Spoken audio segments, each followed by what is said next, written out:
हमारे Indian setting में तो काफी कॉमन है, बिकॉज इंडियन सेटिंग में जो है काफी लोग आके वन टाइम ब्रश करते हैं। कोई कोई तो ब्रश भी नहीं प्रेफर करते हैं।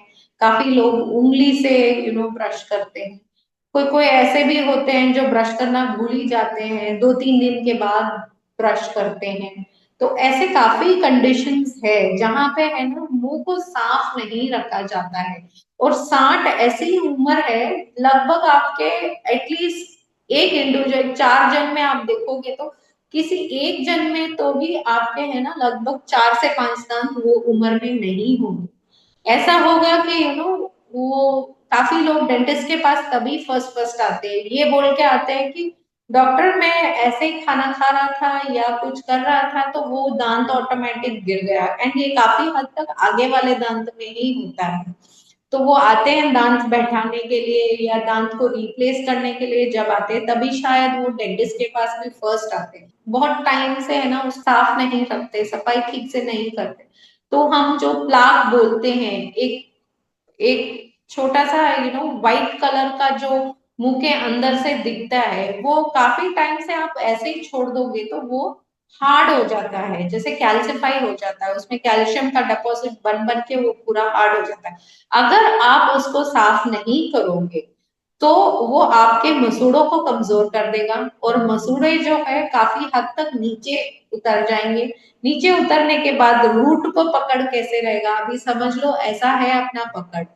तो यहाँ पे जम रहा है, मेरे को धीरे धीरे धीरे धीरे धीरे धीरे ऐसे हो रहा है, तो फाइनली वन फाइन डे ऐसा होगा कि ये दांत को पकड़ ही नहीं रहेगा, वो पूरा निकल जाए। तो ये स्थिति में अपने पास बहुत लोग आते हैं वो उम्र। आपका जो डेंटल कंडीशन है 60 से स्टार्ट नहीं होता है। 60 के एज में तो ऑलमोस्ट जितना डैमेज हो चुका होता है हो चुका होता है। बट आप स्टार्टिंग से प्रयास कर सकते हैं, जैसे बच्चा छोटा होता है ना तब से प्रयास कर सकते हैं कि उसका मुंह साफ रखें। मुंह साफ रखेंगे तो आपके दांत, मेरे मेरे पेशेंट्स जितने भी है, I think my highest age का पेशेंट था 99 ईयर्स। उनके लगभग सारे दांत थे जब वो मेरे पास ट्रीटमेंट के लिए आए। हालांकि वो मेरे पास ट्रीटमेंट के लिए अराउंड 94 या 95 से ही उनका ट्रीटमेंट चालू हुआ। तो आप ये तो समझ सकते हैं कि है ना, ओल्ड एज में ऐसा नहीं है कि आप ओल्ड हो तो दांत गिरेंगे गिरेंगे, आप मेंटेन करोगे तो आपके दांत अच्छे होंगे। एंड अपना खान पान जो है, पुराने लोग जैसे है ना बहुत कोर्स फूड खाते थे, इतना रिफाइंड फूड नहीं खाते थे। जैसे अभी अपना केक और पेस्ट्री है, जैसे बिस्किट्स है, ऐसे सॉफ्ट वाला खाना वो कभी प्रेफर नहीं करते थे। वो ज्यादा से ज्यादा दलिया खाते थे, ज्यादा से ज्यादा जो जो अपने जॉस को स्टिम्युलेट कर वैसे वैसे खाते थे।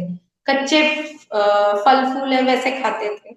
तो उससे क्या है, ये सारे जॉस जो है बहुत स्टिम्युलेट होते हैं, तो बोन का जो ग्रोथ होता है बहुत ऑप्टिमम होता है। आजकल के बच्चे खाना छोड़ के चबाना भी नहीं चाहते, उनके पास इतना टाइम ही नहीं रहता है। तो वो काफी चीजें ढीला ढाला प्रेफर करते हैं, जो स्पून से खाए उसको जल्दी जल्दी से निगल ले। तो उसकी तरफ से क्या होता है, जो बोन का डेवलपमेंट है काफी हद तक वो श्रंक हो जाता है। तो ऐसे इंडिविजुअल्स के ही मोस्टली आप देखोगे तो 50-60 के बाद दांत दांत निकलने शुरू हो जाएंगे। बाकी आप अनरिफाइंड फूड जितना खा सकते हैं उतना खाएंगे तो आपके दांतों के लिए अच्छा है। अब ये एक एक डेंटिस्ट का अलग अलग मानना है। टेक्स्ट बुक में आप देखोगे तो टेक्स्ट बुक बोलता है कि 6 मंथ्स या 1 साल भर में एक प्रोफेशनल क्लीनिंग जो हम बोलते हैं करवाना चाहिए। बट मेरा ये मानना है कि आपको 1 साल भर का भी प्रोफेशनल क्लीनिंग जरूरत नहीं है। अगर आप ब्रशिंग टेक्निक, ब्रशिंग करने की जो विधि है आप सही तरह से करोगे तो वो पेपली कहाँ से जमेगी, जमेगी नहीं, तो आपको क्लीनिंग करवाने का तो सवाल ही नहीं होता है।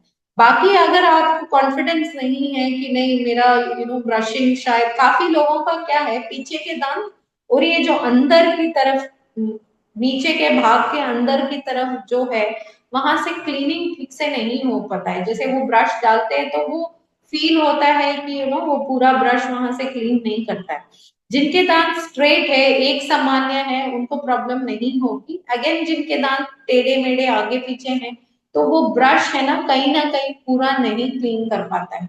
तो ऐसे इंडिविजुअल्स को मैं ये कहना चाहूंगी कि आप सालाना एक बार आपके डेंटिस्ट के पास जाके मिलिए। अगर कुछ जमा है तो उसको तुरंत ही साफ करवा दीजिए। जैसे जमता है तो आप निकाले तो चले। Textbook wise yearly once.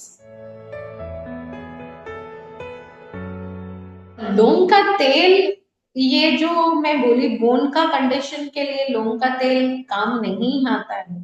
But काफी जगह पे आप देखोगे तो काफी लोगों को क्या है, एक्सेस नहीं होता है। यहाँ पे अर्बन क्षेत्र में इट्स इजियर। जैसे आप कोई विलेज में जाओ तो डॉक्टर का एक टाइम होता है, या तो फिर वो डॉक्टर बैठता होगा 3 हफ्ते में 3 दिन। तो एक डॉक्टर के पास हर समय जाना संभव नहीं होता है। अगर आपके दांत में कीड़ा है, कीड़े की वजह से आपको दर्द होता है, तो लौंग आप यूज कर सकते हो। हालांकि ज्यादा लौंग आपको है ना पूरा बर्न कर देता है, टिश्यूज को सारा बर्न कर देता है। तो उसका यूसेज भी आपको देख के करना है ताकि आपके टिश्यूज सारे बर्न नहीं हो। नमक पानी से तो कोई आपको दिक्कत नहीं होगी।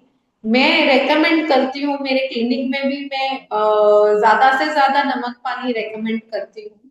नमक पानी एक ऐसा मात्र इलाज है जो प्राचीन काल से हमारे लोग करते जा रहे हैं। जैसे नीम स्टिक है और नमक का पानी है, और एक और है जो ऑयल पुलिंग हम बोलते हैं। ये बहुत प्राचीन प्रक्रिया है, काफी लोग करते थे।